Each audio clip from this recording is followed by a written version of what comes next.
Kembali lagi di Cahaya Hati Indonesia. Pemirsa dimanapun berada, terkhusus yang sudah mengambil Al-Quran atau yang belum ambil Al-Quran, silahkan buru-buru ambil Al-Qurannya. Kita sama-sama ngaji bersama karena saat ini kita akan masuk segmen spesial, yaitu segmen Ngaji Yuk.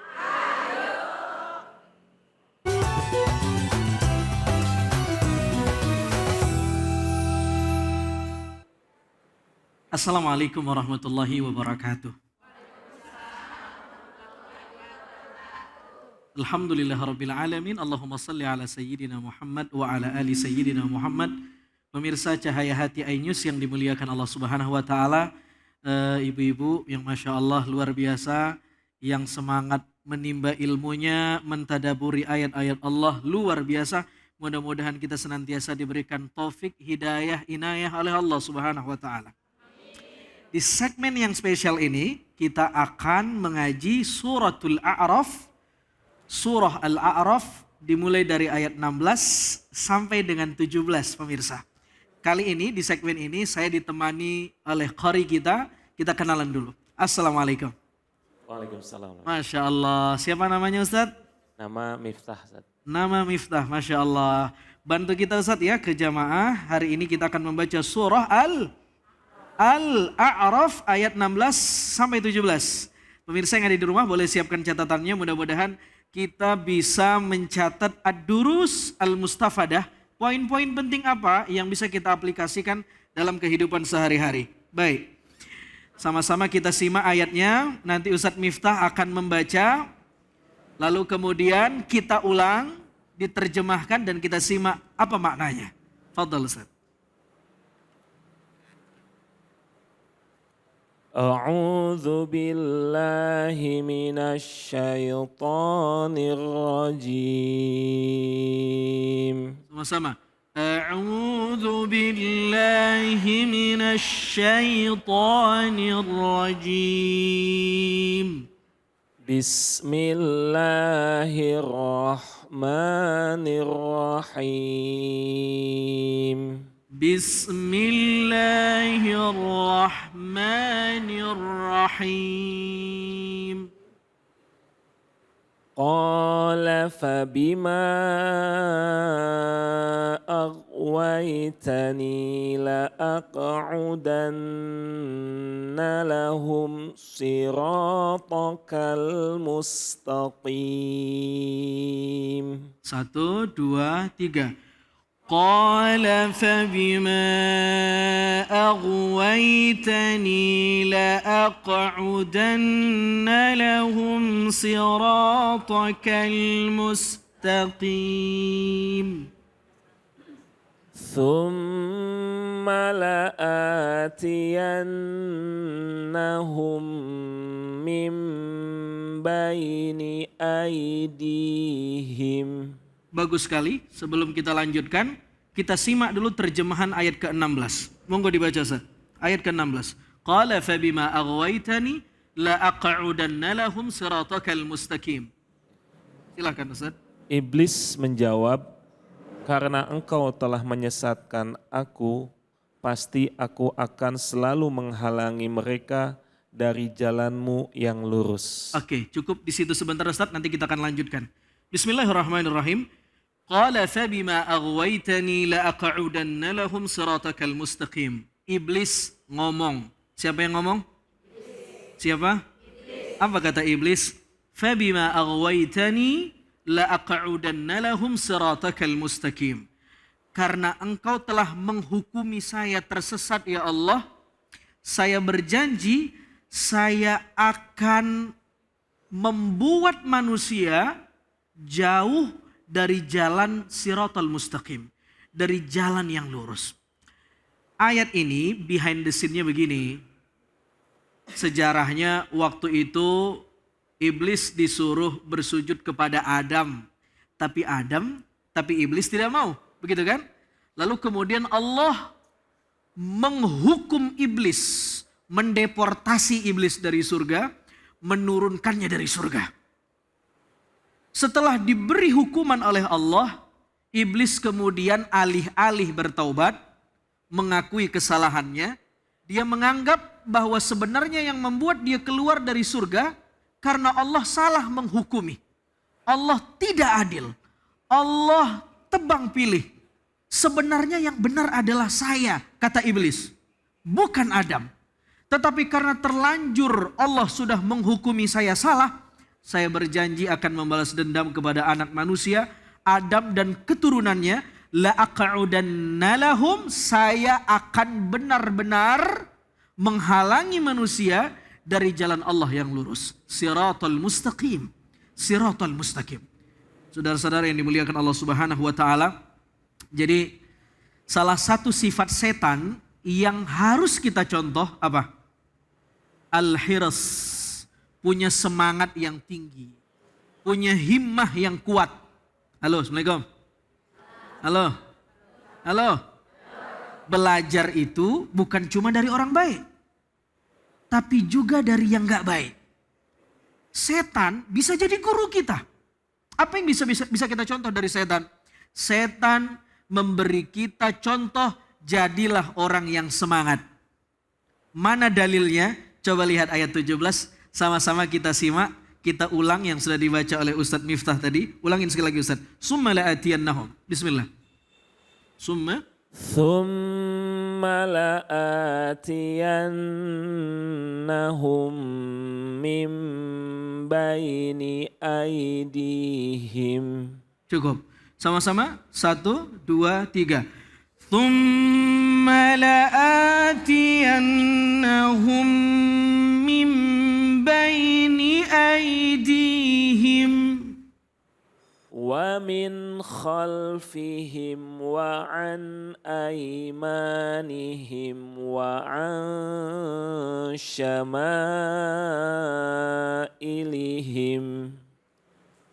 ومن خلفهم وعن أيمانهم وعن شمائلهم ولا تجد أكثرهم شاكرين ولا تجد أكثرهم شاكرين. Kita simak terjemahannya. Ustadz Miftah. Kemudian pasti aku akan mendatangi mereka dari depan, dari belakang, dari kanan, dan dari kiri mereka. Oke, cukup sampai di situ. Lihat, tadi sifat yang bisa kita contoh dari iblis apa? Halo? Semangat. Dia semangat menyesatkan manusia supaya bisa jadi temannya di neraka. Begitu kan? Dia tidak mau berada di neraka sendirian, terlalu lebar dan luas neraka kalau diisi sendirian. Jadi dia pengen cari teman yang sekontrakan nanti di neraka. Lihat bagaimana bentuk kesungguhan iblis. Thumma la'atiyannahum min baini aydihim. Saya garis bawahi, saya bulatin. Iblis berjanji, aku akan goda manusia, aku akan datangi mereka dari arah depan mereka. Tidak berhasil menggoda manusia dari arah depan, tenang. Kata iblis, wa min khalfihim. Saya akan datangi mereka dari arah belakang mereka. Depan sudah kena. Belakang sudah kena. Tidak tembus, tenang. Wa an aymanihim. Saya datang dari sebelah kanan mereka. Enggak kena juga, kata iblis, tenang. Saya masih punya pintu lagi. Wa an syama'ilihim. Saya akan datangi mereka dari arah kiri mereka. Jadi iblis itu hebat gak kira-kira? Semangatnya hebat ya. Kita perlu contoh ya. Ibu-ibu harus contoh ngaji dengan modal semangat. Jangan kalah dengan semangatnya iblis menggoda ibu-ibu. Jangan kalah dengan semangatnya iblis membuat kita durhaka sama Allah. Kita harus lebih semangat dari iblis. Ini pelajaran yang pertama dari ayat ini. Kadang-kadang kita ngaji gak semangat. Kalau dia datang, gue datang dah. Kalau teman gue gak datang, gue gak datang. Iya, betul. Itu kalah sama iblis. Iblis itu thumma la'atiyannahum min baini aydihim wa min khalfihim wa an aymanihim wa an syama'ilihim. Saya akan datangi manusia dari arah depan mereka, dari arah belakang mereka, dari arah kanan mereka, dari arah kiri mereka. Halo. Assalamualaikum. Masih hidup gak nih? Sekarang pertanyaannya begini pemirsa yang dimuliakan Allah. Apa makna arah depan, arah belakang, arah kanan, arah kiri? Apa makna ini? Ada salah seorang sahabat Nabi namanya Ibnu Abbas, Tarjumanul Quran. Beliau ini adalah salah seorang sahabat yang salah satu kemampuannya adalah mentafsirkan Al-Quran. Siapa namanya? Bagus sekali, simpen namanya baik-baik, hafal. Karena menghafal nama sahabat itu membuat kita termotivasi mengikuti amaliyah sahabah. Kita termotivasi mengikuti para sahabat Nabi SAW. Ibnu Abbas ini sahabat yang pernah didoakan oleh Nabi begini. Allahumma, sama-sama. Faqihhu fid din wa'allimhu at-ta'wil. Gara-gara doa ini, doa yang dibacakan Nabi di dada Ibnu Abbas jadi orang yang ahli Quran. Ibu-ibu kalau punya anak pengen hafal Quran, jadi ahli Quran, bacain ini ke anak. Allahumma faqihhu fid din wa'allimhu at-ta'wil. Ya Allah, berikan dia pemahaman yang mendalam dan beri dia kemampuan untuk memahami Al-Quran. Allahumma faqihhu fid din wa'allimhu at-ta'wil. Allahumma faqihhu fid din wa'allimhu at-ta'wil. Allahumma faqihhu fid din wa'allimhu at-ta'wil. Bagus. Masya Allah, hafal semuanya. Hebat. Meskipun sebagian ada yang saya dengar will gitu doang. Saudara yang dimuliakan Allah Subhanahu wa taala. Ustaz, mendingan. Mendingan dah. Mendingan. Ada juga yang begini, gitu doang. Iya. Ada lagi yang ngap-ngapan doang. Allahumma faqihhu fid din wa'allimhu at-ta'wil. Apa kata Ibnu Abbas ketika menerjemahkan, memaknai, menafsirkan ayat ini? Lihat. Ayat ini bercerita tentang pelajaran yang pertama, kita harus duplikat contoh sifat semangat iblis. Bedanya kalau iblis semangatnya dalam keburukan, kita harus semangat dalam. Jadi kalau ada orang dalam hal keburukan dia semangat, begitu masalah kebaikan dia loyo, lemah, tidak punya motivasi, berarti temannya iblis. Jangan kenceng-kenceng ngomongnya. Kalau masalah ngundang organ tunggal, ada biduan joget pakai celana apa tuh? Celana layangan sama kacamata doang. Oh, saya yang bayar itu biduan. Saya yang undang biduannya. Saya punya nomor handphonenya. Semangat dia. Tapi begitu, ini ada PHBI, mau Isra Mi'raj, mau Maulid, mau Tarhib Ramadan, mau Nisfu Sya'ban. Nggak tahu saya itu masalah begitu. Dia semangat dalam keburukan tapi nggak semangat dalam kebaikan. Hati-hati. Orang yang semangat dalam keburukan tidak semangat dalam kebaikan, siapa namanya? Ya, iblis. Masya Allah. Ini pelajaran tadabbur yang pertama. Pelajaran yang kedua, apa makna min baini aidihim wa min khalfihim wa an aymanihim wa an syama'ilihim. Perhatikan. Ayat ini berbicara tentang hujumus syaitan wal jihadul arba.